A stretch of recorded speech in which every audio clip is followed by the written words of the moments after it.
नायब अमरीकी सदर JD वैंस ने वाज़ेह कर दिया कि वाशिंगटन का आज़ाद फ़लस्तीनी रियासत तस्लीम करने का कोई इरादा नहीं है। नायब अमरीकी सदर और बरतानवी वज़ीर ख़ारजा की बरतानिया में होने वाली मुलाकात के दौरान गज़ा की सूरत हाल पर सोच विचार की गई है।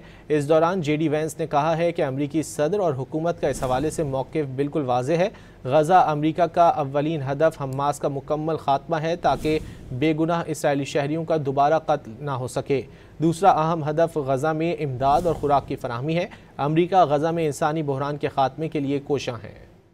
नायब अमरीकी सदर JD वैंस ने वाज़ेह कर दिया कि वाशिंगटन का आज़ाद फ़लस्तीनी रियासत तस्लीम करने का कोई इरादा नहीं है। नायब अमरीकी सदर और बरतानवी वज़ीर ख़ारजा की बरतानिया में होने वाली मुलाकात के दौरान गज़ा की सूरत हाल पर सोच विचार की गई है।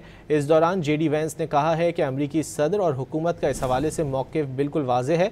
गज़ा अमरीका का अव्वलीन हदफ हमास का मुकम्मल खात्मा है ताकि बेगुनाह इसराइली शहरियों का दोबारा कत्ल ना हो सके।